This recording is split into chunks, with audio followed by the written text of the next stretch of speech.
Hello, world. Episode 6 of season 3 of the HoopTalk podcast. Starting at a different time, bit unique, um, but still here for the same good old content as always. Hopefully, um, we are going to talk about, I think, which is a very pressing matter, which is the fact that we, in my opinion, have an all-time great team roaming amongst the NBA. Um, I think you witnessed that firsthand in midweek. Was it Wednesday? I want to say. hmm So yeah, we are going to talk about OKC today. We're going to talk about what makes them so great. We're going to present some hypothetical matchups throughout NBA history and how do we think OKC would fare in those matchups. And we're going to talk about the elephant in the room, which is obviously their best player and how good is he really. So this should be a fun episode, especially if you're an OKC fan. You should enjoy this. If you're a fan of a team that isn't OKC, maybe you think we're going overboards. Who knows? Let's find out. John D, how you been, man? Despite watching my Lakers get dismantled against the Oklahoma City Thunder, I cannot complain. Just had you on the channel for the fantasy draft, which I think was fun. There was someone in the comment Grateful, section yeah. saying that he was gonna subscribe until I chose Ben Simmons, which was pretty funny to me. But I've had a pretty good week. After we lost against the Lakers, I told some people in my playback chat that I would make a video about them. Had to make that video. Luckily, I already had one ready to go, so didn't have to didn't have to record after that butt whooping. But I've been pretty good this week, man. I've been pretty good. I'm excited to talk about some of the things that's been going on with OKC because when you have a team that's ascending to conversations that may be uncomfortable for some individuals, it's always fun to talk about because it's so funny to see people kind of like deny what we're seeing right in front of their eyes. Like it takes either player or team like kind of backing off of where they've peaked at for people to see like where they've been, and instead of while it's happening giving them the flowers that they deserve. So it's always fun to talk about things like that. I agree. So I guess we'll get right into it. We don't need to talk about what happened in the Lakers game. I think we all saw it. So we don't need Yeah, to we just definitely focus also. on that. Yeah, we're just going to talk about OKC are obviously 13-1 to start the season. They currently hold a 104.2 defensive rating. If anyone's wondering, the league average in the NBA at this current moment in time, per basketball reference, is 115.6. So if you can't do the math, that means that OKC currently hold a negative 11.4 defensive rating per basketball reference. If you want to go per cleaning the glass, it's actually even crazier. They're actually negative 12.1 when you filter out garbage time. So this is one of the best defenses we have ever seen. We obviously came to that conclusion last year, but I feel like they may have leveled up even more this season. And I think that's their calling card for what makes them so great. I want to ask you because Lou Dort has missed a lot of time this season. J Dub has not played at all this season, and you could argue that was two of their three most impactful defenders last season, and yet they still have at this moment in time the best defense in NBA history statistically. Um, with Lou Dort coming back last night, with J Dub return imminent, can their defense get better? No, that's the question. Can their defense get better? Of course, their defense can get better. Of course, their defense can get better. When you're missing a guy like J Dub, who has a serious argument as one of the most versatile defenders in basketball, and fits so well with any defensive lineup to where if you need him to guard the ball, he can guard the ball. If you need him to rim protect, if you need him to blow up actions, if you need him to play passing lanes, he can do that at a very high level. So when you're missing an all defensive caliber player like that and your defense is still performing, I feel as though that's only a sign that your defense is going to get better because J Dub is a top three defender on this roster. And what makes it so hard for me to like kind of like not hear they're not like a top four defensive team of all time is how many guys they have on the floor and how much their versatility goes out. Like if any matchup, they can be like, okay, we have something for that. And that's the grounds of a really good defense, especially in today's game when despite what people say has very different schemes and styles of teams. It has very different schemes and philosophies that a lot of teams go by. So if you have a team that likes to get out and run, that likes to get in transition, the Thunder have a roster where they can go to and like, okay, you guys have speed, we have speed too. If you guys have a dominating big, oh, we have that too. We have Isaiah Hartenstein, Chet Holmgren, and Alex Caruso and J-Dub, who can also be very, very good at disrupting bigs who play in the low post. We have point of attack defenders to where if you have a top tier perimeter scorer, okay, Lou Dort is going to live in your jersey for 48 minutes. That's the grounds of having a really good defense. So once they get J-Dub back, I do only see them getting better. Yeah, that's the scary thing. If we're talking about a defense that right now is statistically the best ever, and you're saying they can get better with some more additions, it gets to a point where it's very hard to beat a team that barely gives up points. Obviously, you have to score more points than the other team to win, but if the other team's only giving up 100 points, all it takes is 101 to win in the year of 2025. And OKC are pretty much guaranteed to score that on any given night. So it's quite difficult to beat this team, as is told by their 13-1 record. And the one game they lost was a game in which they threw away, really, against Portland. They were up 20. Portland made a hell of a comeback. Got hot from 3 in the fourth quarter, were able to win that game through the skin of their teeth, and Isaiah Joe, foot on the line, foul 2/3, turned into a 1-possession game. It was a crazy game, and that's what it took to beat them. So, yeah. I think wasn't SGA in foul trouble in that game? Yes, he had 5 fouls in the fourth. Yeah. They were hunting him down the stretch. Shout out to Denny Avdia. He was playing well in that fourth. Yes, but yeah, if that's what it takes to beat the team that isn't at full strength, it's a tough team to beat. Last night, they were in a because I was watching that Hornets game. The game was like 55-53 at halftime. It was like, oh, Hornets are competing with them. By the end of the third, they were up 20. So that's exactly what I want to ask you. I want to ask you this real fast because I was in Real Talk's playback last night and I kept asking it and nobody was answering me. Real fast. Third quarter OKC or third quarter? Oh my God, I know where you're going. I know where you're going. Third quarter, who's better? There's probably some stats that like shows every team's third quarter net rating.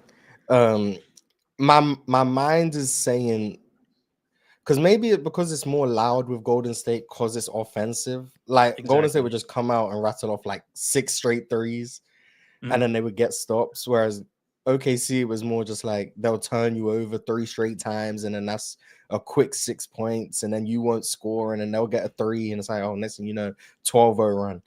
So like I think Golden State's is more demoralizing. Like just you watch this 30 guy just come up off a pick and roll, shoot from 28 feet, nothing but net. And then the next possession, you have this number 11 coming off a pin down, and then he barely has a sliver of daylight, and he's just letting it go, nothing but net. Whereas OKC is more like, yeah. Oh, we're not talking about 35. No. So like I think OKC is more like it's just attrition. It just wears you down. Whereas like Golden State is an avalanche, and it just all just bombards you. So it's like a pick your poison thing. I would say I think Golden State were just like worse for the opposing team because of how demoralizing it was. But OKC is like you just look up and it's like you feel like you're kind of in the game, and next thing you know you're down 17. Whereas Golden State is like once they start raining threes, you know the game is over. So yeah, I would say Golden State are probably the deadliest third quarter team I've seen. But OKC are definitely up there. What they did in the third yesterday, you could just tell Shai didn't want to play in the fourth. That's what it was. Shai didn't want to play in the fourth. He just decided to take over the game. And yeah, by the time the fourth comes around, we don't need to see Shai again. So shout out to OKC for turning that Hornets game around. Obviously, I saw my beautiful King Musa Diabate hooping, but it just wasn't enough. But yeah. I think you hit the nail on the head. I think both teams could be like really demoralizing because imagine it's like, yo, we just had 3 turnovers in a row. Chet just blocked us at the rim, and now SGA is at the free throw line. Like that's demoralizing too. But like when you got somebody pulling up from half court and it's like He just knocked that down. Next possession down in transition, we just completely forgot about Clay because we were already watching these 30-point per game scorers come down the lane. Now we left him wide open. He makes a three. And you better pray Draymond don't make one, because then I'm pissed. If Draymond's hitting threes, nah. And then KD is like, okay, slow the game down. I got your best perimeter defender. Rip through, one dribble, 16-footer. Like, it's nothing you can do. Yeah, I had as to a look up fan, the stats real quick. The 2017 Warriors had a plus 23 net rating in the third quarter. OKC last year had a plus 14, so not close. But this year they are at 25.1. So valid question is my point. Valid question. But I will say the best team of the best third quarter net rating in the league is actually Denver, plus 27.4. So yeah, obviously small sample size, 13 and 12 games respectively versus 82. So we'll see how that equalizes. But yes, the 2017 Warriors throughout the whole 82 game season had a plus 23 net rating in the third quarter. I think that tells you everything you need to know just about how dominant they were in that quarter and how basically inevitable it was. And in the playoffs, it was plus 15. So yeah, do that information what you will. Yeah. But with the Thunder, I think we've been talking about him a lot this season. AJ Mitchell, being the player that he is, he's averaging 17, 4 and 4 right now. I think I mentioned this the other day, but without SGA on the floor per 75, he's averaging 24 and 7. This was taken before the Laker game, so I don't know if those stats probably have changed, because I think he's had like back-to-back 15-point games or something like that. But I think him as an extra ball handler has been extremely important, especially with Jalen Williams out. So that was one thing where I feel like OKC could have improved on, was just having more protective ball handling, and also having a little bit more shooting. But with the added ball handling, they've been a top 5 half court offense, top 5 total offense, while being a bottom 10 3-point shooting team in the entire NBA.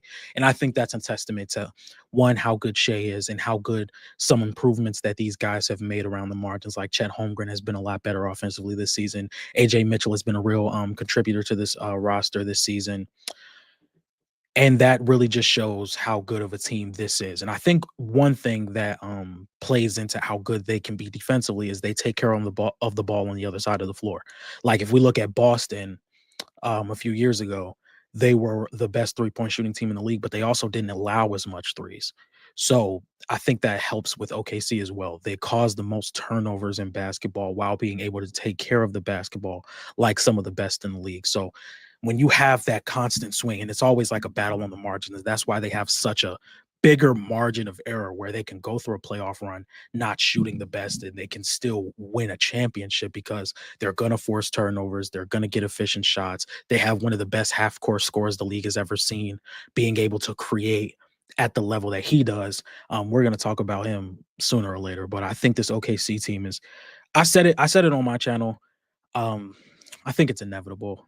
I'm at a point where it's like I can see one team beating OKC, but I don't see it. Like, I can think they can beat them. Like, oh yeah, if everything goes their way, Denver can beat OKC. But I wouldn't bet on it, because even if everything goes Denver's way, OKC could still win. Because think about all the stuff that happened last year, and they still lost. They won a game with Nikola Jokic not playing to the level that he would need to play at consistently to beat this roster. They had the Julian Strawther game. SGA struggled in some games, and they still lost. Like, now they were injured, I will give you that, but I just think when you have a team that's so good on the margins, they're so consistent, or their best player is so consistent as a half-court scorer, they have the greatest defense we've seen of the modern era. It's just going to be really hard to beat a team that can have so many things go against them, and there's still a really good chance you lose. Like, if OKC is missing all these players, and they're still the best team in the league to me. Like, without J-Dub, I can still see them winning a championship. And that's their all NBA, all defensive caliber player. He's not playing. So that's Yeah, I want to, before we talk about, because we have some hypothetical matchups like I spoke about, I want to talk about the thing that's impressed me the most, Shea notwithstanding. And that's been the two bigs, Hartenstein and Chet, and their relationship and how I think they're both affecting each other. I think Hartenstein's having the best year of his career. I want to start with that. I think Hartenstein's been amazing. But I think they've really leaned into something that happened against Denver that they didn't anticipate, and I think it caused some struggles, but now it's a strength of theirs. If you remember that Denver series, the way the Denver zone was set up, Hartenstein couldn't play in the middle of the floor, and he ended up getting a lot of his floaters on the baselines. And I don't know the numbers, but he was struggling to make them yeah. consistently. He was struggling to make them consistently, and I think that kind of stifled their offense a little bit. But now this season, what I've been noticing is Hartenstein is positioning himself along the baselines a lot more. And now that floater for him has been automatic. So he's obviously been in the offseason. I don't follow him, but he's been in the offseason, obviously working on the shot. He knew he was going to get a lot.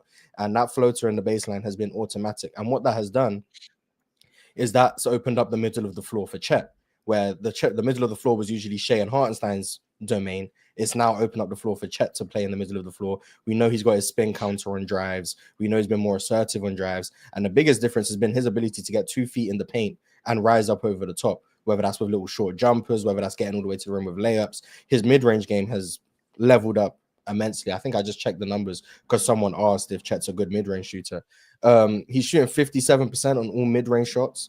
That's 55% in the short mid-range and 64% low volume on long mid-range jumpers.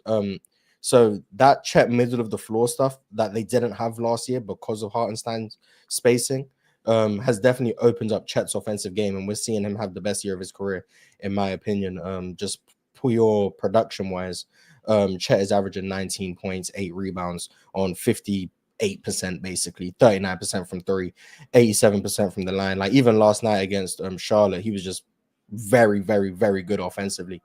And I think that unlocks a different layer for okay, I didn't know he had 25. I just thought he was very good. But that opens up a whole new level of their offense, especially when J-Dub comes back. If Chet's able to be a consistent third scoring weapon, and you have the Hartenstein floater, and you have guys who are able to knock down threes, whether that be Cason Wallace, Isaiah Joe, Aaron Wiggins, you'd expect Lou Dort's shooting numbers to come back around. He started the season really poorly from three, but I'd like to think we're at a point where Lou Dort is a better than 20% three-point shooter. Caruso obviously making threes. AJ can shoot, and then he also has the ability to drive closeouts, get to floaters. They just have a lot of weapons, but I think their bigs have been huge in this ascension for them, especially in a playoff setting. I think Chet and Hartenstein's offensive capabilities are going to be huge. So I just wanted to spend a little bit of time acknowledging those guys.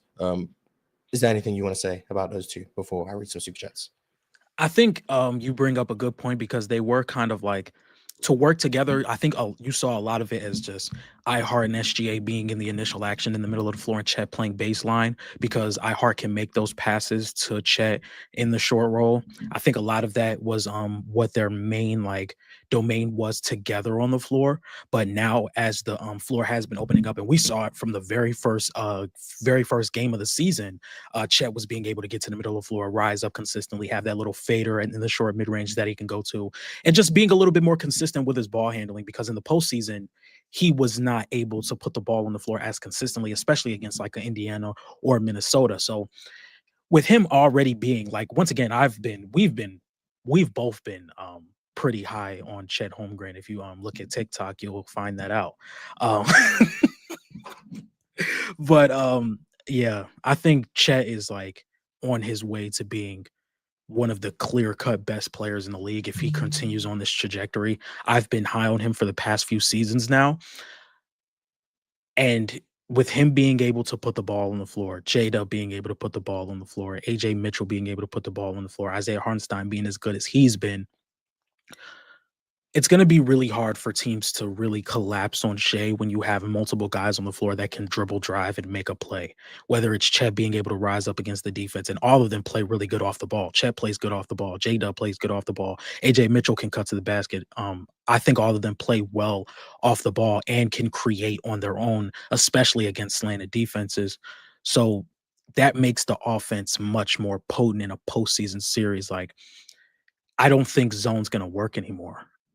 Like, I don't think zones, even they even did something against a zone. I forget who it was against, but they had AJ Mitchell creating on the perimeter and they had SGA floating around in the middle of the floor. And it's like, if you get the ball down to him, he can make the pass or he can rise up from mid-range and make that basket because he's the best mid-range scorer in the league. So it's going to be so hard to stop this team, and with these guys just getting better. And it's going to be really interesting to see how J-Dub comes back, because I'm not going to say he should be 100%, but I definitely think he has like the leeway and the cushion to be like, okay, I can sit this as long as I need to. Like, I don't need to feel rushed to come back. And I hopefully what we saw in the postseason is how he's going to go about scoring, because I do think we saw him get to the rim much more in the postseason instead of kind of like living on that mid-range shot diet, which I think should be more of a counter instead of his main go-to. So it's going to be interesting to see what they do. Yeah, I'm intrigued. I think I know the results, but I'm intrigued. And before we get on to our hypothetical matchups, do have some super chats not pertaining to OKC, so I'm going to read those. Realist123 said Makachev is the GOAT. That's a UFC fighter, I believe. I don't watch UFC, I so do I don't. casually. Yeah, I don't know. I'm assuming he won a fight, but I don't Yeah, know. Shout out to Makachev.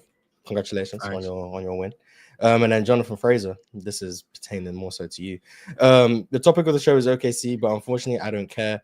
PSA to you, Laker haters, it's up for you guys. The king is back and he's coming for heads and trophies. You could talk about the Lakers a little bit. Yeah, you can talk about the Lakers. Go ahead. Very excited for LeBron to be returning. This is going to be very, very fun. The Lakers will have their superpower back pretty soon, which is having three guys that can make the right play multiple times throughout a game. It's going to be really hard to guard that offense. And again, we're 9-4, I believe, either 9-4 or 10-4. It's one of the two. 10-4, 10-4. There we go. If you would have told me at the beginning of the season that we'd be 10-4 awaiting LeBron's return, I would have been over the moon.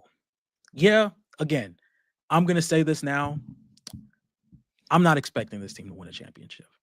Didn't come into the season thinking they were going to win a championship. But I will say this. Luka is under contract. I'm okay. Let's just build this team, and I'm going to have fun watching the Lakers. If we can win a playoff series, fantastic. If we can make a run, fantastic. But I'm not going to be like, oh, yeah, we're winning a championship this season. But it's going to be very exciting to see LeBron return. I'm very interested to see what he does offensively with this team. Is he going to be like, I want more touches, I want to get back to what I was usually doing? Or is he going to let Luka and Austin Reeves run the show offensively, and he's like a multi-tool type of offensive guy where he can create in the post, be a good off-ball player, cut to the basket, be more of a defensive linebacker, and like reading the floor and telling Aiden where he should be positionally. I think that is what I would like to see more from LeBron. Like, I'm not expecting him to average 26, 27 points per game. Like, if you can give me 22, 23 on some good efficiency and be solid defensively, that's good enough for me, because we have to remember he is 41 years old, or will be 41 in December, or he might be 41 already. Who knows? Um, I think that's what I'd rather see from LeBron this year. I don't think, especially with now him having a chance to see what they're good at and what they're not good at. So it's going to be very interesting. Also, a do Thero, I just think we need to give him the minutes. We just need to give him some minutes, because one, when you look at this team, the athleticism pops off the screen. Like, a team that's lacking athleticism. Now, I'm not saying start him, but that development needs to hit, because if he becomes everything I think he becomes, I'm not saying he's going to be an all-star or anything, but if he can be that athletic, the wing defender that can finish at the rim and play in transition, That is what I'm looking for, because that is the type of piece that we would need to build around Luca and Austin Reeves. Mars, again, I don't know if you remember this because you just brought him up in the chat. I was whispering, yo, the Lakers need to draft Kalkbrenner. Like I was whispering that throughout the draft process last year. But he's on the Hornets. He's doing this thing. I was trying to, you know what? I'm gonna let it go. But yeah, I think Adu Thero needs to he needs to play a little bit more. He needs to learn, because he is a piece that I think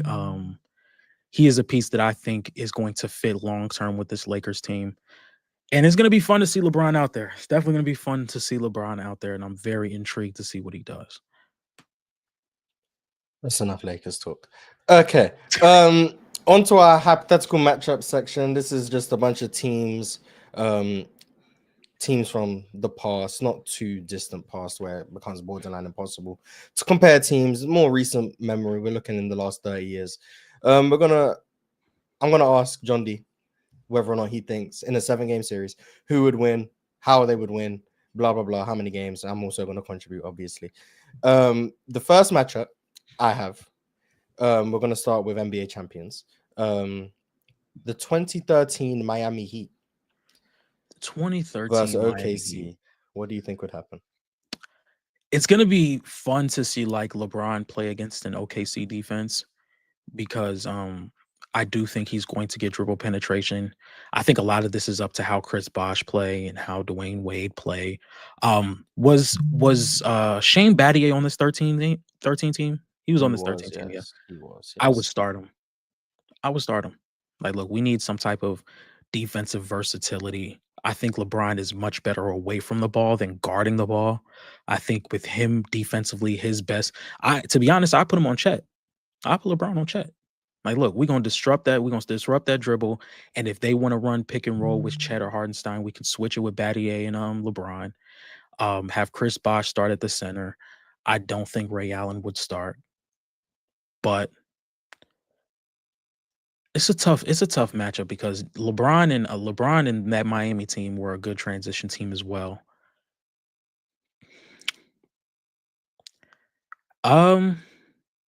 I think this series rides on Dwayne Wade. This rides on how well Dwayne Wade can play in that series. And with that being said, I'm gonna go OKC in 6 games. Just I think you gotta like modernize within reason, like the way Miami would set up. I'm willing to bet if the 2013 Heat played today, they wouldn't be starting Mario Chalmers and Udonis Haslem in the playoffs. Yeah, I'm willing 100%. to bet they would move LeBron and Wade to their 1 and 2, like de facto 1 and 2. They would go with probably Shane, Chris Bosh at the 5, and then like Mike Miller or something. That would be their lineup. I'm willing to bet. So that's what I'm operating off of. I'm not operating off of them starting Mario Chalmers, because you need a point guard. Like, the game has changed, and I think Miami would change. I'm doing that for all of the teams we're going to bring up, by the way. So with that being the lineup, I do like your idea of Bron on Chet. Obviously, Chris Bosh on Isaiah Hartenstein. He's going to be defended in the action quite a lot. I don't know if I can put Shane on Shai. I feel like you're asking a lot of a 34-year-old big wing to try and take that assignment. I would expect a lot of switching from Miami. That's what they did. They did switch a lot. So, and I think they had the personnel to like attempt switching across the boards. Where I think a lot of these teams are going to lose is going to be the depth. Like, it's just OKC goes so many players deep, and then once you get past like the 7th man for Miami, I really start just losing faith. But I think Bron would obviously cause his matchup problems. We're talking about this is maybe peak LeBron offensively, not so much, but defensively in particular. We're looking at a D Wade that's still a good player, not the same D Wade as what he once was, which I do think is a concern. You've lost some explosiveness. You're going to be relying more on the outside shot, the mid-range jumper. Still got really good playmaking instincts, can still play really well out of pick and roll, but not much of a threat. This is guys that they're gonna go under. Like they're gonna go under screens. And if OKC are able to congest the middle, that might slow down a guy like D Wade at this point in his career. Bron can see 19 bodies and he's gonna get to the rim and draw a foul finish. But D Wade, that might limit him. I'm assuming Chris Bosh as a pick and pop stretch big is just gonna up the 3-point volume. Once again, modernizing it a bit more. He did shoot the three, so I'm not just saying the guy from 0 threes to 10 a game, but a guy who shot the three, I would just expect the volume to increase. I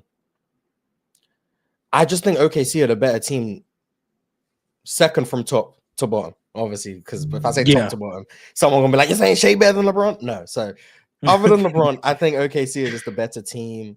I think defensively they hold a very, very strong advantage. I think Miami having an advantage, having their biggest strength be in transition, while a team like OKC are also dominant in transition, force turnovers at a high clip, like this Miami team did. Also, I think OKC at this point are a better rebounding team than that Miami team was. So, like, I just think they're better. Like, I genuinely just think they're a better team, more shooting. Perimeter creation is more reliable because I trust Shai and J-Dub more than I do that version of Dwayne Wade. I'll probably go with OKC in 6. I'll say 6. I'll probably go OKC in 6. This is also a Heat team that struggled mightily against the Pacers team. That, hey, OKC last year struggled against the Pacers. Pacers are just good at making things difficult for people. But this is just, it's tough. I'll say it's tough. But yeah, I'll favor OKC in 6 games. That's where I'm at. I'll favor OKC in 6 games. Yeah, that's where I'm at. 6 games. Did you say how many games you had? Yeah, 6 games. Okay, so you copied me. Well, I copied you. The next team, this is where we get into, like, arguably these are like the 3 greatest teams of the modern era, depending on who you talk to. I'm gonna start with this. I don't even think there's a worse team of the 3. I'm gonna start with the team that went 15-1 in the playoffs. There's the 2 01 Lakers. Well, no, one went 16-1. Different. Yeah, you're right. Yeah, 15-1 in the playoffs. The 01 Lakers. Talk to me. How do you think that goes? Obviously, I don't think Kobe was as good as he was in later years, but I'm not gonna lie. I don't think OKC have an answer for Shaq. Like, hot take. Yeah, I don't think they have an answer for him. Like, and with the guys that they had, with Kobe creating on the perimeter, they had solid 3-point shooting around the board. And they had and this was a Shaq that was much better on defense than you get in the later years he was with the Lakers.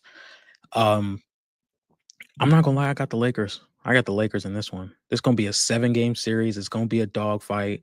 They're gonna swarm Shaq as much as they possibly can. I do think they can do a better job on Kobe, but I still think Kobe would be pretty good in that series. But I think the deciding factor right there is Shaquille O'Neal.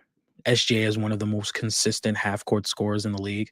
I think Shaq can match that with how dominant he would be down low, getting to the free throw line, creating offensive rebound opportunities. And I don't think people talk about how much bodies you would have to put on Shaq just to contain the offensive rebounding.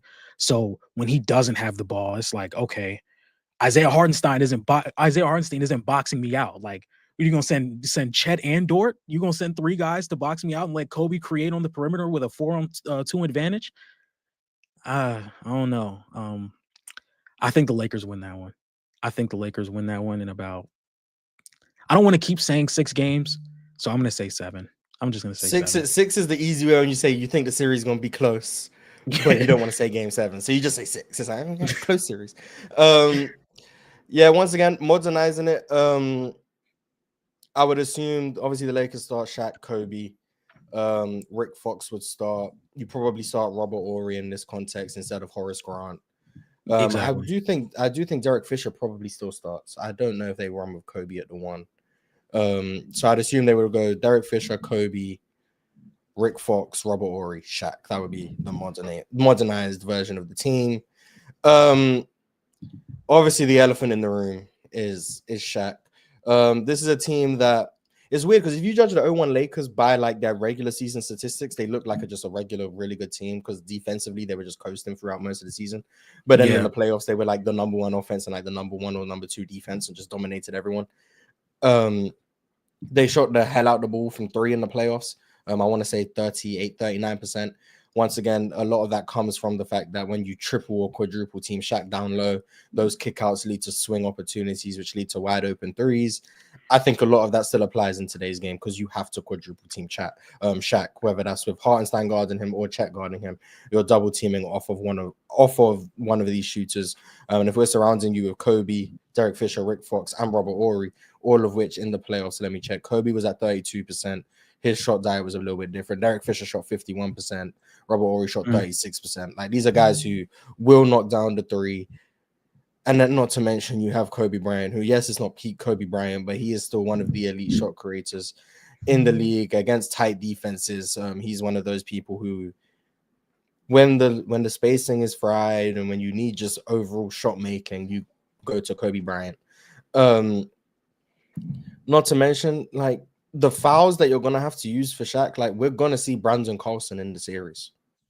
Like, he's gonna play because you need to foul him. We're gonna see Jalen Williams. You have to foul him.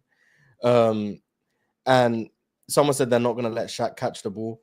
Real quick, let me take care of this one. Okay, I'm gonna say this, like, because Jokic is really good, but I think you guys are using that ideology with what they did with Jokic versus what they're gonna do with Shaq. I think Shaq was way better at sealing around the basket and just moving to get better positioning in the post. I think he was way better. Like, I don't think Jokic was as good as Shaq at that. Like, Shaq, when Shaq is sealing, he's going to seal you all the way under the basket. All the way under the basket. I'm not sealing you at the Caruso elbow. to try front Shaq. I dare Caruso. Right? Like we're using that ideology way too much. Like, okay, that worked with Jokic. This is Shaquille O'Neal, peak Shaquille O'Neal, somebody that you can argue has the greatest peak of all time. This is not Jokic. Like, again, Jokic, great player, but he's not sealing all the way down to you got your shoelaces out of bounds. Like, you're sealed all the way under the basket. That was one of Shaq's most, like, underrated talents. Like, it's not like, oh yeah, Shaq's just gonna stand there in the post and he's just gonna wait. No, Shaq is moving block to block. He's constantly moving, sealing, trying to gain an advantage. Even, like, when he knows, like, okay, maybe Kobe's about to take the shot, I'm boxing out and I'm, like, maneuvering to get the offensive rebound before he even goes up with the shot. Shaq is constantly moving around that area to where it's going to be very hard to seal him, very hard to front him, to where 2 to 3 of your defenders in the half court consistently have their eyes on Shaq and where he is. This is not, oh, I'm just going to stop at the elbow and just sit here with my hand up. No, I'm not getting the ball until I'm all the way under the basket. That's happening. It's not happening. That what they did against Jokic is not happening against Shaq. It's not happening. I couldn't have said it any better myself. I think you hit every single point. Yeah, Shaq's off-ball movement and just relentlessness in his pursuit of getting the ball close to the rim is something that we don't really have from any bigs in the league today. Like, you're not about to front Shaq and that's it, possession over. He's gonna spin off you. He's gonna have a easy lob over the top, or he's gonna go block to block. Like, you're gonna have to front him, put a man behind him, and by that point, we've now got wide open on the backside. Like, it's just the things you're gonna have to do to stop Shaq from getting the ball. And even then, Shaq's catch radius was so large that unless the man behind him is the same size as him, and then the man fronting him is the same size as him, then at that point, what, you have no rim protection. Right now, you're taking all your rim protection away. So, like, Shaq's a matchup nightmare. This is a guy who was shooting 12 free throws a game. Yes, some of it intentional, but that means that he's putting your bigs in foul trouble routinely. Once you said the offensive rebounding, I don't know if people know this. Shaq averaged 5.7 offensive rebounds per game in the playoffs that year.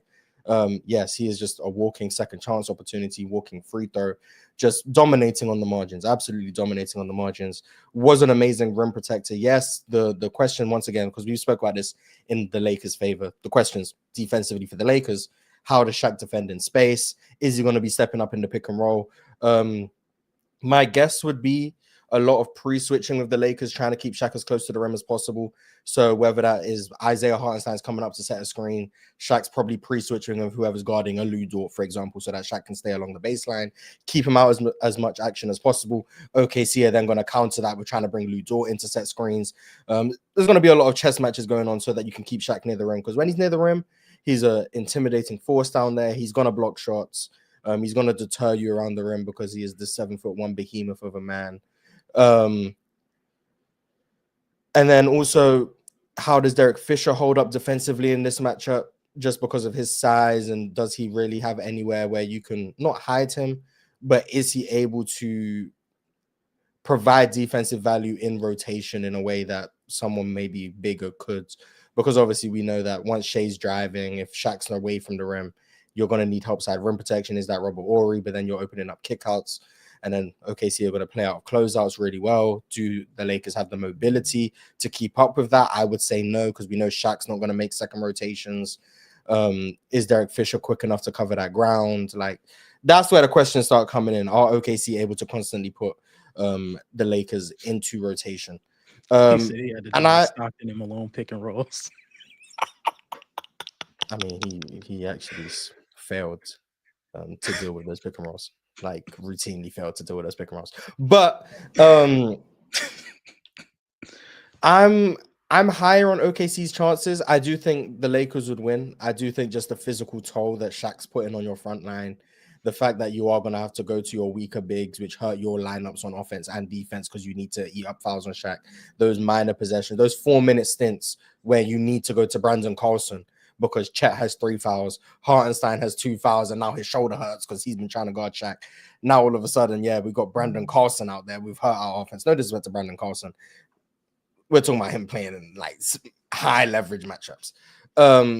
So I'm gonna go with the Lakers in 7. I do think it would be a back and forth series, but I'm gonna favor the Lakers ever so slightly. The next team, this one should be very interesting because this is the oldest team we have. It's the 96 Bulls, the 72-10 Bulls, the team that employed, in many people's opinion, the GOATs. Arguably their best team ever. I would question that, but some people would say.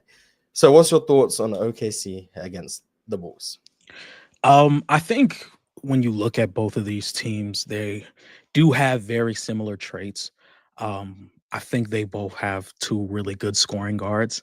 I think that's the obvious really one. Good. Yeah, really good. Yeah, they're both like really good. I don't know if you heard of them, but maybe cut on the film. But I think that both of them had really good all-time great defenses. They played really well out of in transition. They both had multiple switchable defenders, whether that's Dennis Rodman, Scottie Pippen, Jalen Williams, Caruso, any guys of that nature.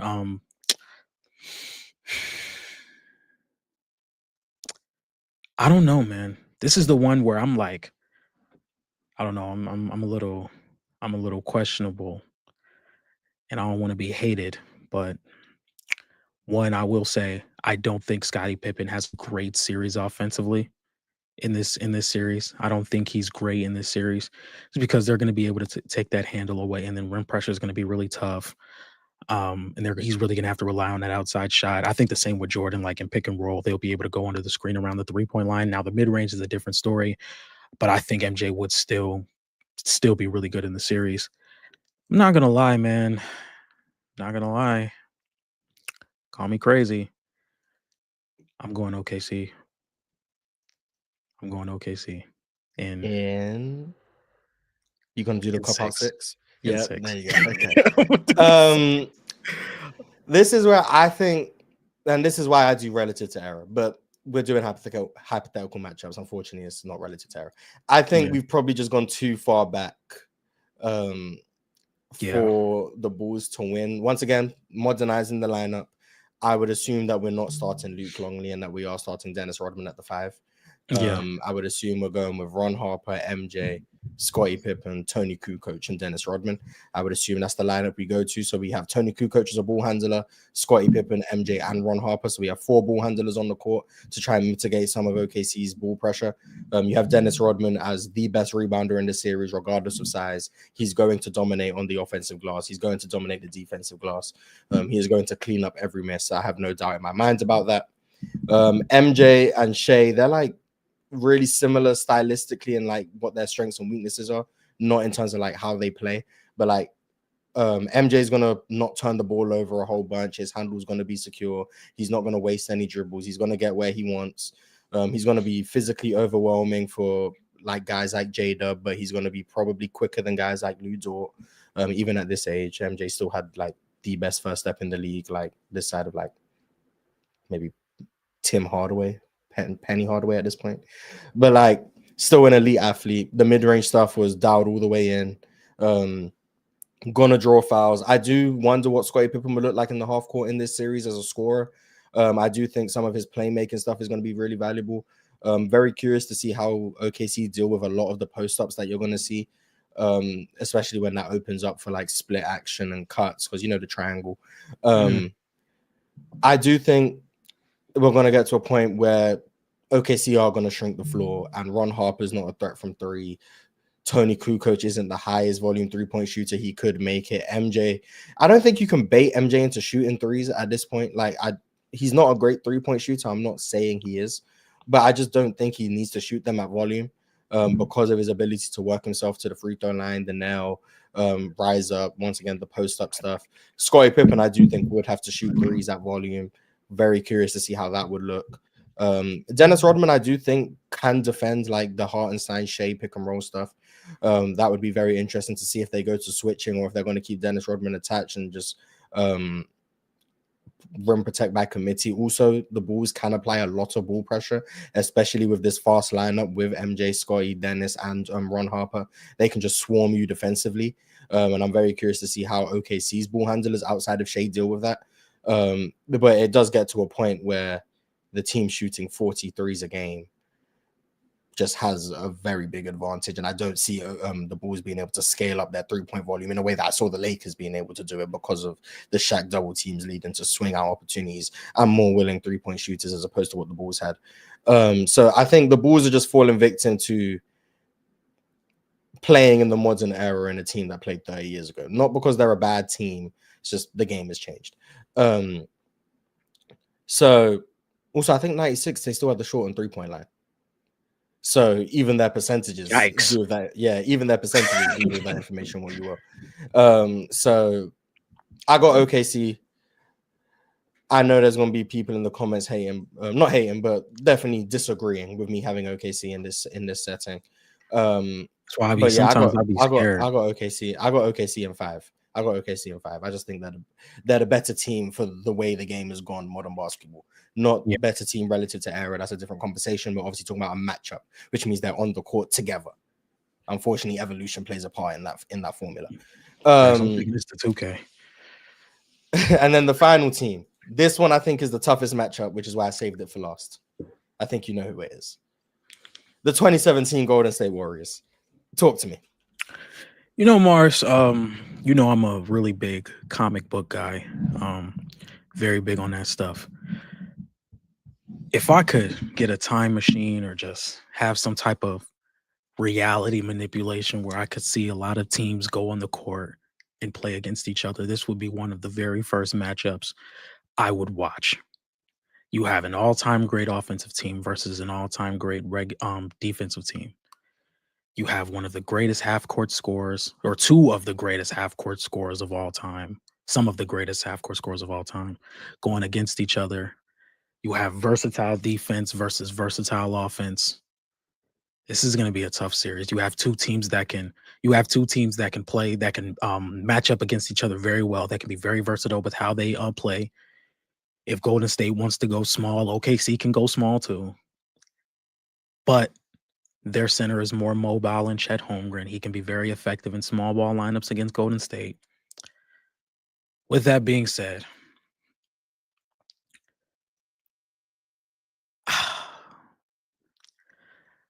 this is going to be a very, very close series. I'm going to take Golden State in a gruesome, down-to-the-wire 7 games. I think Kevin Durant is going to show why he's one of the greatest half-court scorers of all time, because this is going to be an off-ball clinic. It's going to be an off-ball clinic. It's Steph going to be moving off the ball. KD is going to be moving off the ball. They're going to get switches. They're going to be really good in transition. They're going to hit shots. This is a team where it's like, when they played, they weren't shooting as much threes compared to what they're doing now. but they can scale the volume up with no problem. They can scale the volume up with no problem.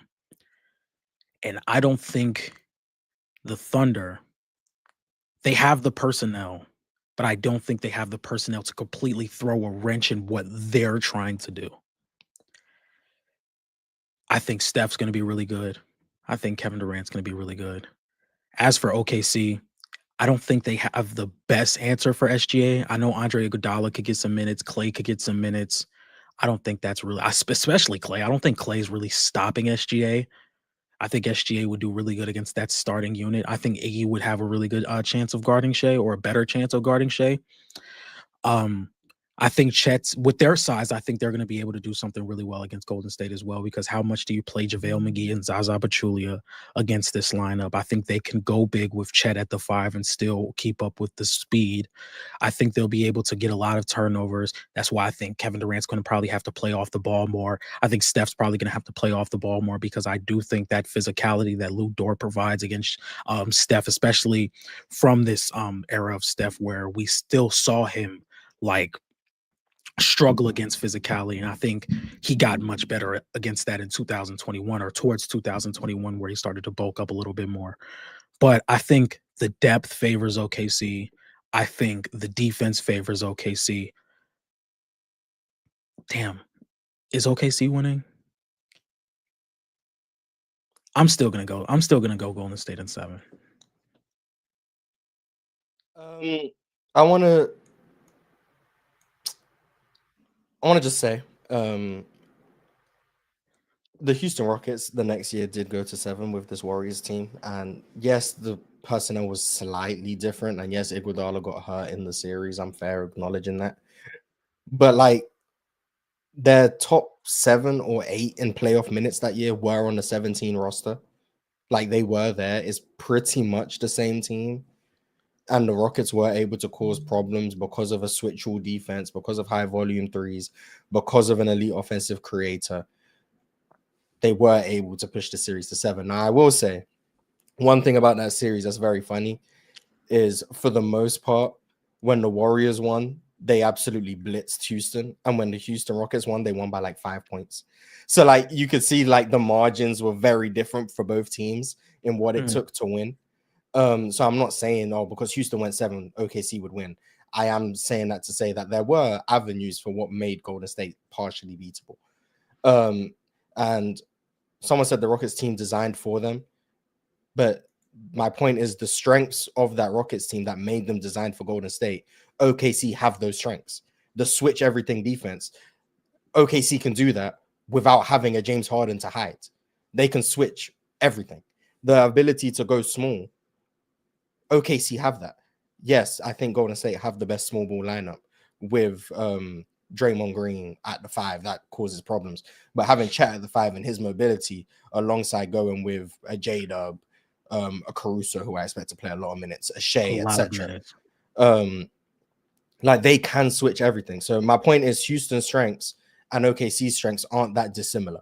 That's my point. Not saying that they're the same team, but their strengths that counter Houston's that counter Golden State strengths are similar. But anyway, I think Golden State are the better team. I think defensively they get underrated because of all the offensive firepower they had. The depth lineup with Clay, Iggy, or Iguodala, because apparently he doesn't like being called Iggy, so put some respect. Clay, Iguodala, Draymond, Kevin Durant. That's rim protection with Draymond and KD. That switchability with all 4 of them. Elite communication with Draymond on the back line. Draymond is the best defender in this series. Just his ability to read defenses, dissect offense. Be very curious to see how he defends in action against Shai. I think I would love to see that. I don't think Clay can guard Shai. I don't think Iguodala could guard Shai. I definitely don't think Steph could guard Shai. I'm not saying those guys can guard Shai one-on-one, but I know there's going to be a lot of double teams. There's going to be a lot of traps. They're going to force Shai to make high leverage decisions. We know he's not the greatest interior passer. Is he going to be able to make those reads when KD's rotating off the weak side corner when they're blitzing Shai and he doesn't have the lay down pass? Is he going to be able to make skip passes routinely? I don't know. His middle of the floor scoring is going to be practically unstoppable. I do still see that. Um, but once again, Golden State's constant movement. We assume OKC is going to switch a lot, but how do they deal with the slipping that Golden State is going to do? Because obviously, that's the counter to switching everything. A lot of slip screens, a lot of ghost screens. What do you do when it's a Steph KD pick and roll and KD goes to screen, and now you've got KD popping out against an advantage, which means he can either shoot the open three or he can get into the middle of the floor, wide open mid-range pull-up. That's going to be cash, or you're going to have to step up. Then he's finding a lay-down pass, and now you've got a dunk at the rim. It's going to be borderline unstoppable. Are you going to put two on the ball with Steph, play open up the 4-on-3 where you have Clay in one corner, KD in the other corner, and then a big in the dunker spot, or Iguodala in the dunker spot? I don't know. Golden State just present too many problems offensively for even a team like OKC to solve, in my opinion. I do think OKC have to shoot the ball well from three. They have no option. There is no, oh, we can win on the back of defense and we shoot 32% from three. No, that's not a thing. You have to shoot the ball well from three. You need guys to make threes. That's what you need.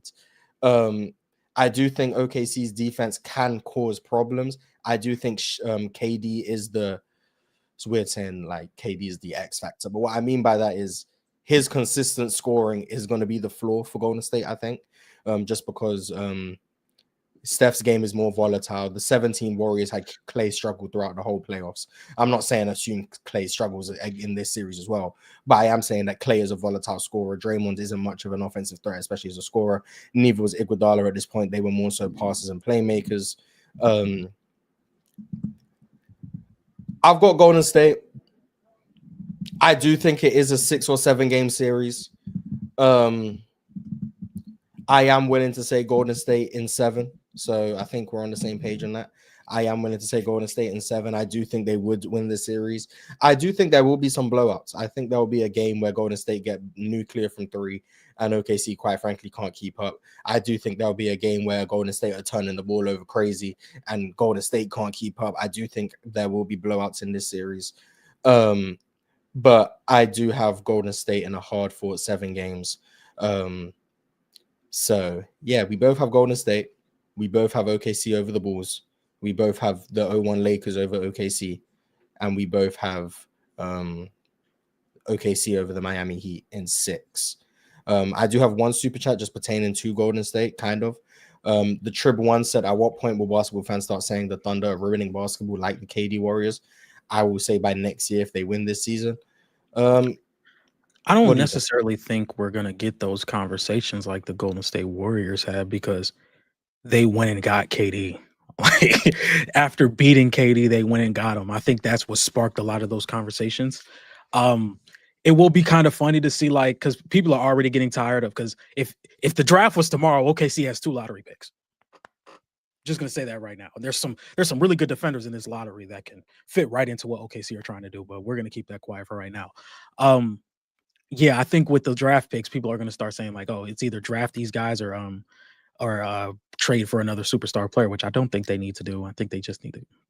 I'm going off point, but I do think that's why a lot of people were talking about it with the Warriors, because they were already so good, and then they went and got the second best player in the league. So that is what, or third best player, however you look at it. That's where I think a lot of people were upset with what they were doing.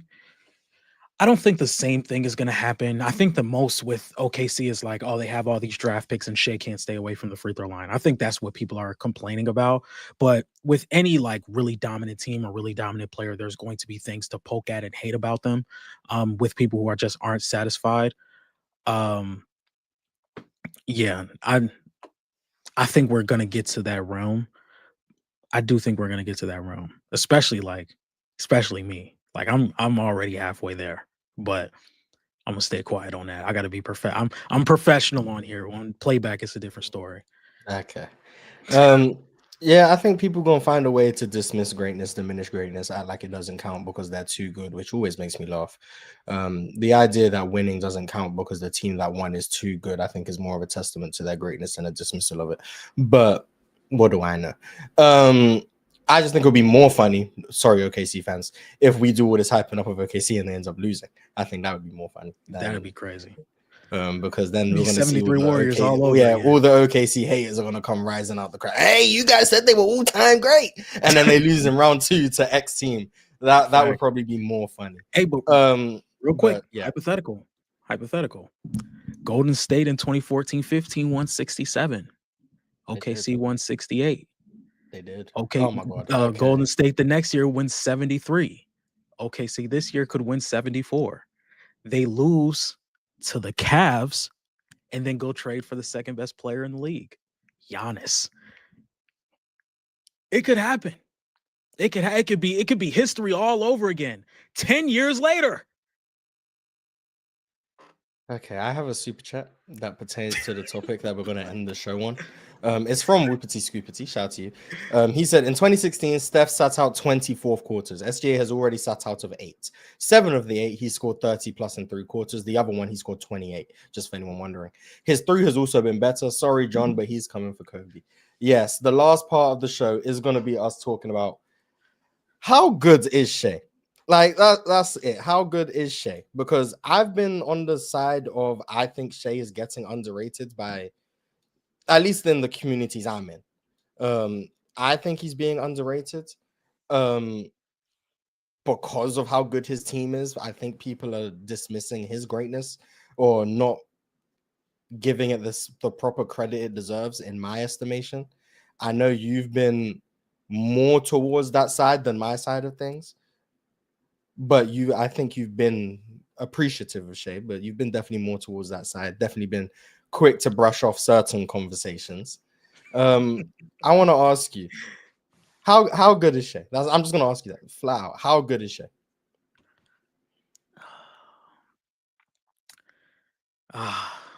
Okay. All right. This is something I don't love talking about this. I don't love talking about this, but I want to be fair. I want to be fair, and I'm not going to sit here and lie to you or to the chat on what I'm seeing. As much as a lot of people try to dismiss what conversations SGA is in, even with the other, even with Jokic and Giannis and Luka, people try and dismiss the conversations that these guys are in, especially Jokic and Giannis. I think Luka has a little bit more to go before he really reaches those conversations. But I think with SGA, Jokic, and Giannis, people are dismissing what type of conversations they are in.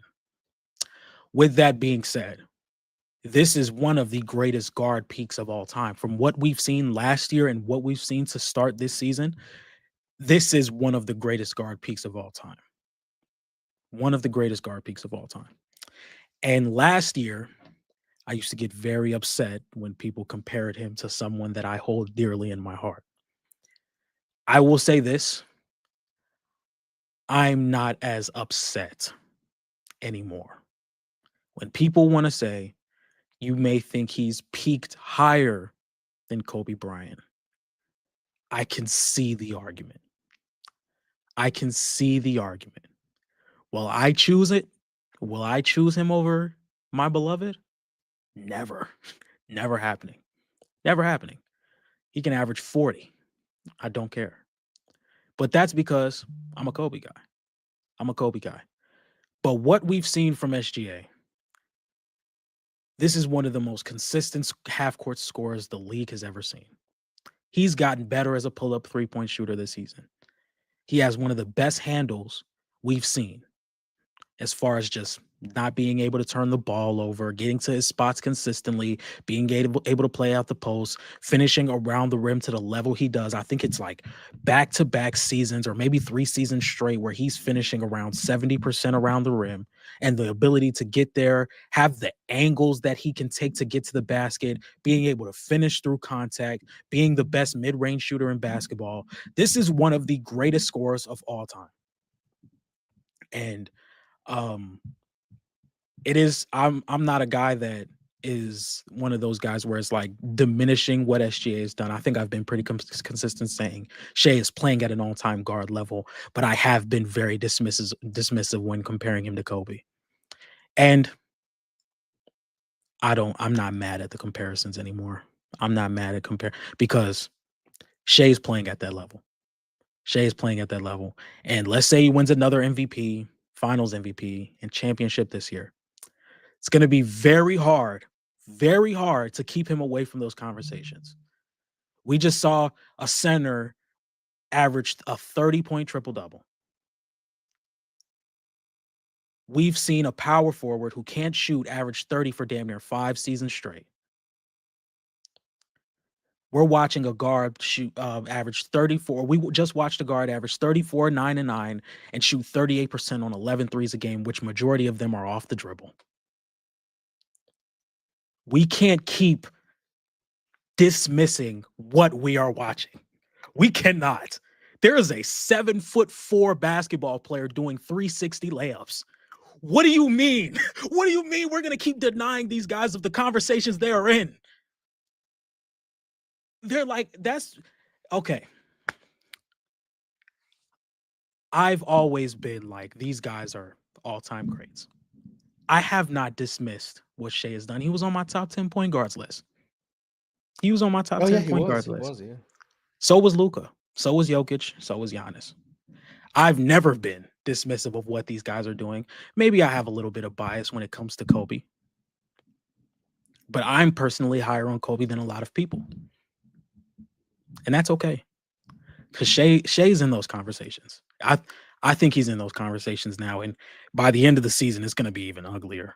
It's going to be even uglier. Like it's going to be even uglier because I really don't see a world where he doesn't at least win another championship this season.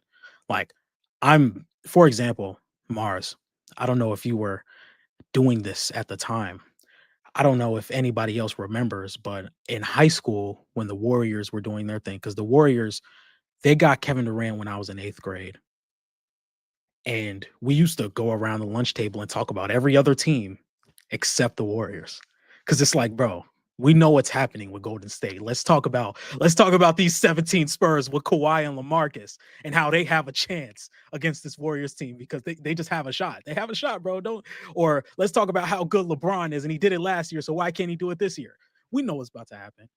We know what's about to happen. Like we know what's about to happen in May or in June when these two teams see each other in the finals. We knew what was happening. We just didn't want to talk about it.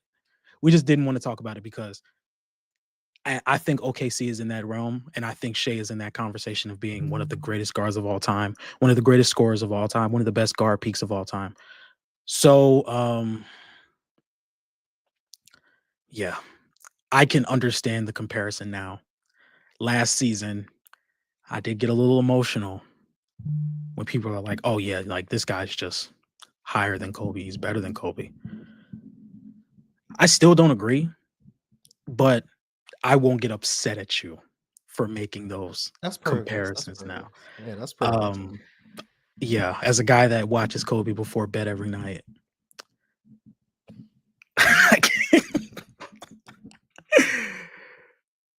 Kobe wouldn't be top 5 in today's game. See, this is what I'm talking about. Kobe wouldn't be top 5. 06 Kobe wouldn't be top 5 in today's game.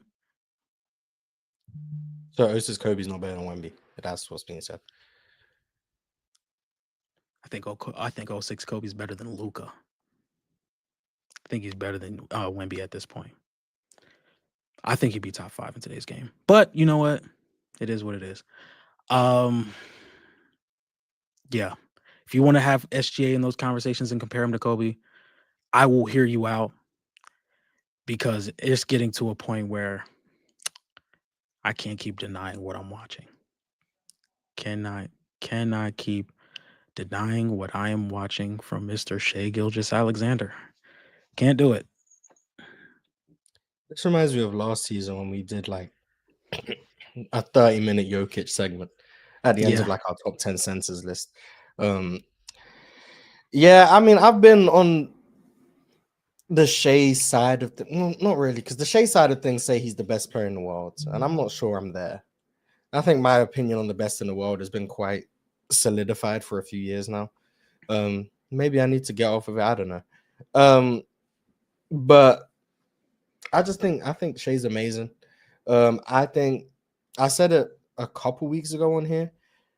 I don't think he has like actual flaws as a scorer. I know like some people view that as like, does he do everything at an elite level? But like can he shoot the three, the mid-range, post up, all of that great stuff. But like what I mean by he doesn't have flaws is like I don't think there's anything you can do to him defensively that takes away his ability to score. Like, yeah, he doesn't shoot the three at the same clip as like the elite 3-point shooters, but he doesn't need to, and you can't force him to shoot threes. So like, at what point like it doesn't matter that he doesn't shoot the three at an elite clip, and also like once again he's on his regular season I make threes gimmick. So like even that every year. Yeah, even that we'll see. So I don't think the 3-point I don't think the 3-point stuff like matters for real. Like if that step back three, especially on the left wing, is like as automatic as it has been early on, then it's like even then you got nothing you can do. But like Shai shoots three, like from my perspective, and like maybe this is where it gets glazed. Like Shai shoots threes just because he wants to, not because the defense is making him do it. Like especially early on in regular seasons, like I don't think defenses are making him start seasons off shooting 8 threes a game. I just think he wants to shoot threes and see what the vibe is. And then as the season gets more serious or a game will get closer, he'll bring down the attempts. Now, last year in the playoffs, I think, yeah, him not shooting a three at a good clip, that's not good, obviously. But like this is where it comes back to like the whole variance thing. I think he's a better 3-point shooter in general than he was in the playoffs last year. When you have small samples, 20 game stretches, yeah, you're gonna have 20 game stretches where Shai shoots 45% from three. You're gonna have stretches where he shoots he's gonna have stretches where he shoots 28, 29%. Like that's just gonna happen. That's just the nature of three-point shooting, which is why I think not being a high 3-point volume, not having a high 3-point volume is more of a strength than it is a weakness when it comes to judging scorers this side of Steph Curry. Like Steph is the outlier. Like, but in general, if you're shooting 11, 12 threes a game, you open your game up for major volatility, especially in the playoff setting where you go. We saw it like on a team scale. We saw it with Boston last year, and that's the team scale. But like, all it takes in a playoff series, 3 bad shooting games, all of a sudden you've lost 3 games in a series. Like, and I'm not to like James Harden, for example. James Harden was more liable to have really inefficient scoring games because of how many threes he shot. Like James Harden will go 2 for 13, 1 for 11, etc. It's very rare that Shai's even going to get up that many attempts. So is Shai going 1 for 6 as detrimental as James Harden going 2 for 13, even if percentage-wise is basically the same thing? But I'll just say 2 for 12 because even though percentage-wise it's the exact same thing, no, it's not because of the amount of possessions you've used. So I think Shai not being a high volume 3-point shooter makes his 3-point shot not really a weakness to me, especially when I just view him as a better 3-point shooter than like the percentages last year in the playoffs suggest. I think in 24 playoffs, I think he shot like 40%. And I'm not saying that's how good of a 3-point shooter is. I'm saying that to like illustrate the volatility of the shot. Let me just check. 43%. Yeah, so 24, he shot 43%. Last year, he shot 28%, which means if you average it out across 2 postseasons, 32%. Like it's not that big of a deal to me. Like his whole playoff career, he's at 35%. And we're still only at a 46 game sample. So what, in 6 years, we've got half a regular season worth of 3-point attempts and 3-point shots. Like that doesn't mean much to me in like the grand scale of how valuable is that versus like how detrimental is it. Like if I look at Shai's per game stuff from 3, the first series against Memphis where he was bad, you're looking at 7, 10, 7, 4. Then the next series, 6, 2, 6, 5, 3, 4, 4. Like 4 threes a game, 5 threes a game. Like that just doesn't move the needle for me. If Shai goes 2 for 5 instead of 1 for 5, all of a sudden he's a 40% 3-point shooter. Like that doesn't. I don't care. Like quite frankly, I just don't care. But maybe that's glazed. My biggest issue with Shai is just his interior passing. Like that's like the big weakness I see is him offensively is his interior passing, his ability to diagnose coverages at that level. He shot 10 times in the final. Yeah, he had a game where he shot 12. That was game 7. The other games it was 6, 4, 3, 4, 3, 1, which means prior to game 7, he averaged how many 3-point attempts? He averaged 3.5 threes a game prior to game 7. Yeah, I just don't care. But I think this year he's improved as a playmaker early on. Still think it's a lot of 3-point playmaking as opposed to interior playmaking, which I do deem to be more valuable. But when you have the ball as much as he does and he doesn't turn the ball over and he is able to just consistently generate open kick out threes, I do think they are valuable. He is able to get to the rim. He's still one of the best drivers in the sport. The mid-range stuff is borderline unstoppable. He can always get to a shot he wants whenever he wants. And the shot he wants is usually a very efficient shot. It's just like I don't see downsides. And he pushes pace, so he plays early in the clock. As opposed to some people where they'll initiate offense, they won't like what they got, then you have to reset the possession, and then they try the same thing again. Yes, I'm talking about Luka Doncic.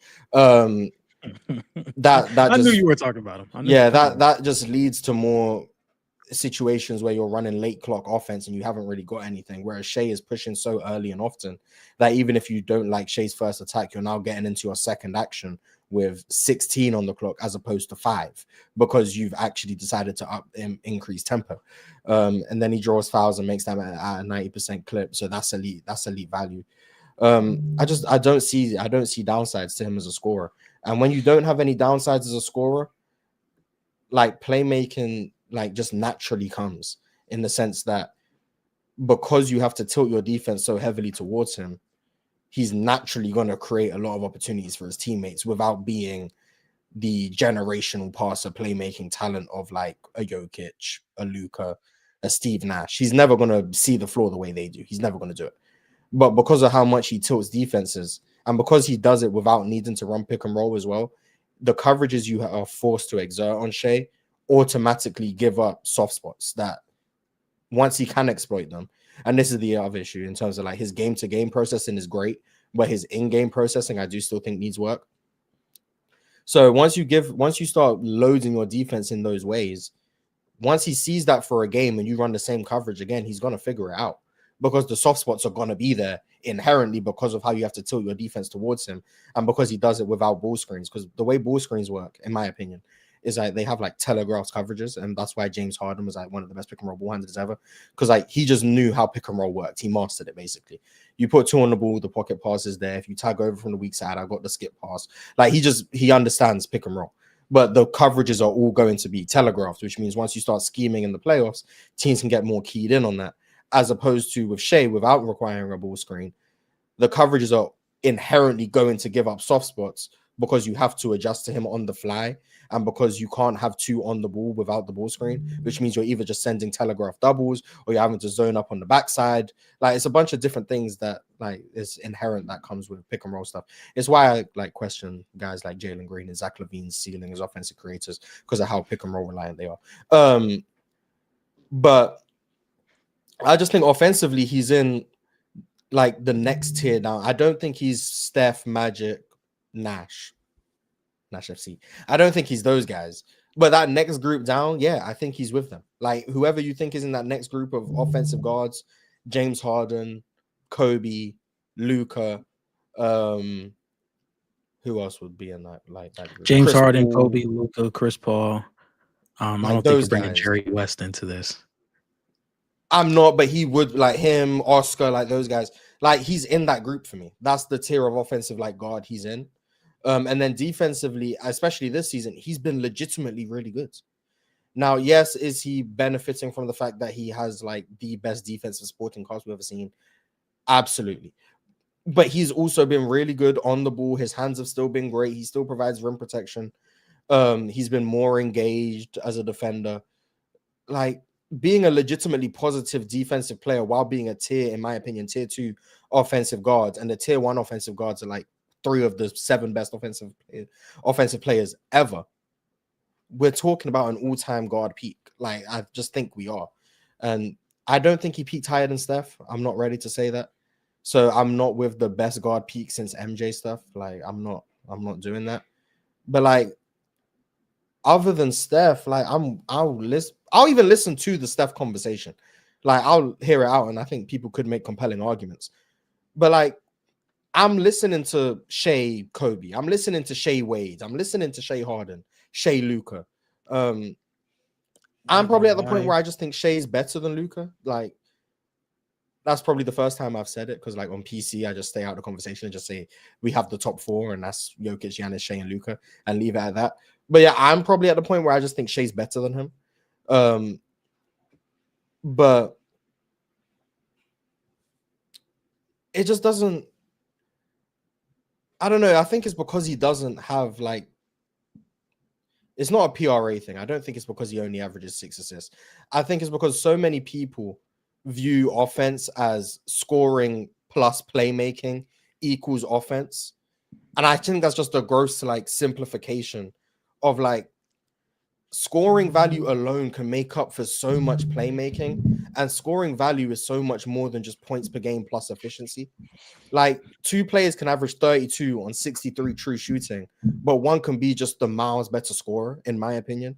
And I think Shai is the best scorer in the NBA. That's my opinion. I think Shai is the best scorer in the NBA. No disrespect to like anyone else. I think Shai is the best scorer in the NBA. I think Shai is the best scorer we've seen since Kevin Durant. That's my opinion. So yeah. Yeah, I wanted to talk about that because I do think as a community, we've started to like overlook some of the things that should just be just like really valuable. For example, like people are so locked into versatility defensively that they underrate Perimeter on ball scorer. game. Embiid, I'm not factoring.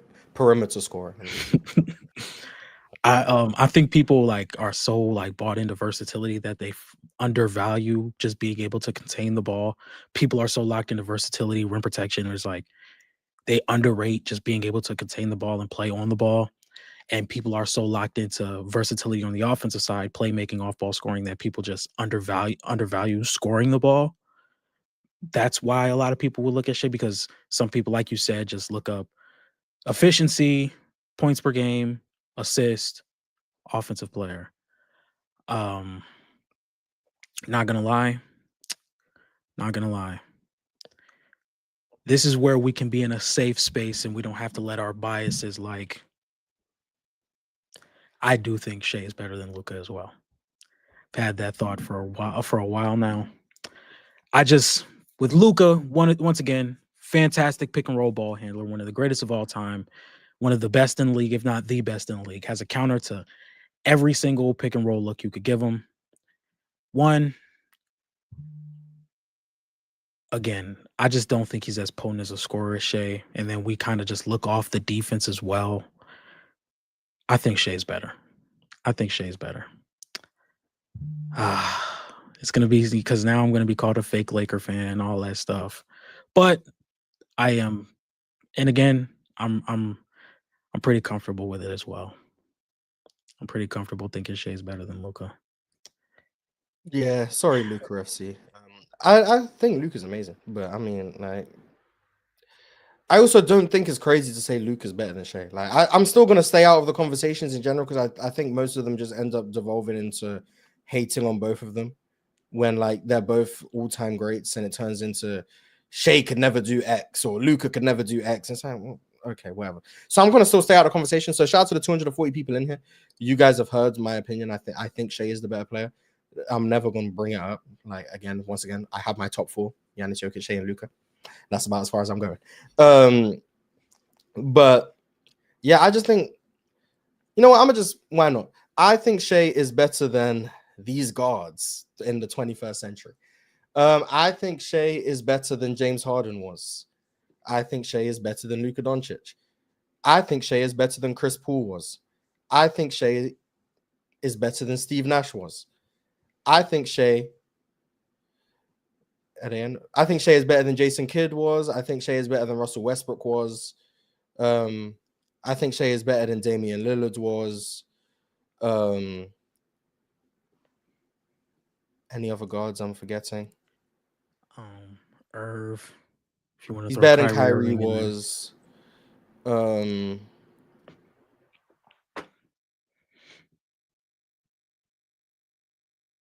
It's really Steph and Kobe for real. That's it.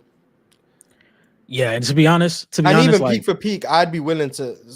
I'm not as high on Kobe's peak as other people. I think Kobe's more of a longevity guy than a peak guy for me. I'm not. I think Kobe's peak is a bit below, but his longevity is so amazing that it makes up for it. Yeah, So I would say Steph is one. Kobe and Shai would be like that next, not a tier gap, but like Steph would be the best peak guard of the 21st century. Kobe and Shai would be a step below that. And then I would have Wade, Nash, Luca, Harden. Chris Paul in the next group, and then I would have Russell Westbrook and Dame the group below that. That's what I would Yeah, probably have. and this because I think Curry has the greatest offensive peak of all time. So I would definitely have Curry number one. I do think Kobe and Shea, they're right here. And then under, like you said, CP3, Luca, Wade, those guys would definitely be in that very next tier. Steve Nash. I'm still high on Steve Nash, not as high as I used to be, but I'm still high on Steve Nash. Um, but yeah, I think SGA is really in that conversation, and we're gonna do this thing where they're gonna like ignore it. People are gonna ignore it. Where I think Shea is legitimately in this conversation because he's ultra efficient. He gets to wherever he wants on the floor. He's one of the best finishing guards in the league, and he does not turn the ball over. Like that's like one of the best. That's one of the best combinations to have as a scorer. You can get to wherever you want on the floor. You can play through contact. You can finish through contact. You have a great handle. You don't turn the ball over. And every shot you, not every shot you get to, but the shots you're majority getting to are extremely efficient, cater to what you do as a player. I think that's like one of the best mashups you can have as a scorer. And I think he's there. I think he's there. Everyone keeps asking Wade, so maybe I didn't say his name. Yeah, I think Shea peaked higher than Wade too, and I love peak Wade, very high on peak Wade. Yeah. But yeah, I think Shea peaked higher. Um, but yeah, there you go. Um, that's my hot Shea takes, I guess. There you go. Couple super chats before we get out of here. Cujo said, I don't know if it was said, Shea's playmaking leap is here. Yes, He's I definitely gotten did better as a allude to that. playmaker. I did allude to that for sure. And then last super chat, the Trib one said, I honestly don't know where I have Wemby now. LOL. I put him at 1 after like game 5, but the lack of recognizing doubles kind of bothered me. I think it's hard for me to have him 3. Where do you guys have him? I have him as the 5th best player in the league. Same here. And it's a very comfortable 5th too, by the way. Yeah, I think Yeah. this is something I was saying last year. There could be some real struggles with Wemby in the playoffs offensively, but I do think defensively, like his impact is going to lead to a solid team defense throughout the regular season and in the postseason.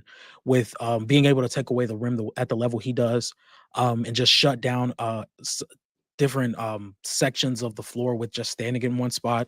I think that's going to lead to a really good playoff defense and a really good regular season defense while he's on the floor.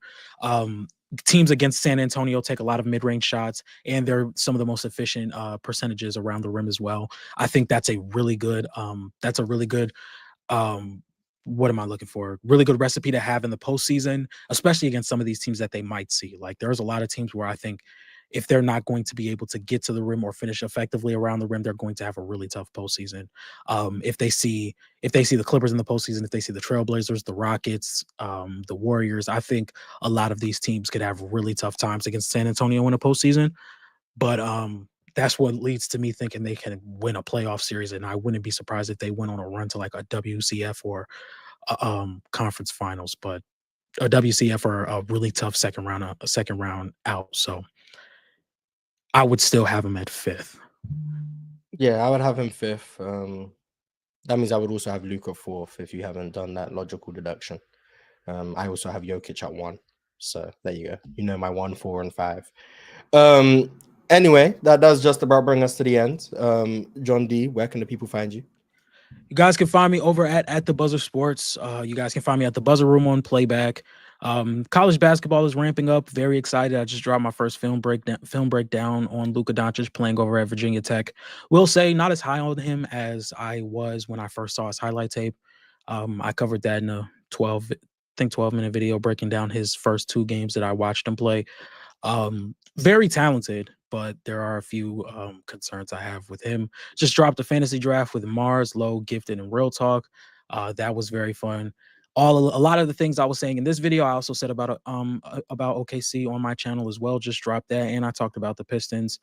Later today, I'm going to be breaking down why letting Jokic score is a bad philosophy to have in a game because some people are still going with that. Yeah, so at the Buzzer Sports. There you go. As always, John, these links will be in the description. You know where you can find me. I'm here. Type in Wednesday, Bull Don't Lie, episode 4. Don't know what we'll be talking about yet, but Bull Don't Lie, episode 4. If you want to come up, talk about stuff that maybe happened on today's episode. You want to talk about Shea on Wednesday, whatever, pull up to that. That should be fun. Once again, thank you guys for watching. subscribe, all that good stuff. Subscribe to John D's channel. I will be on playback at some point. I was gonna do a playback for Jalen Green's return game. I probably should have done that, but thankfully I didn't, because then he would have got hurt the very next game. So maybe when Jalen Green comes back the second time, maybe. I don't know. Anyway, thank you guys for watching. Merry Christmas. Hope you guys enjoyed the episode, and goodbye, Dad. There we go.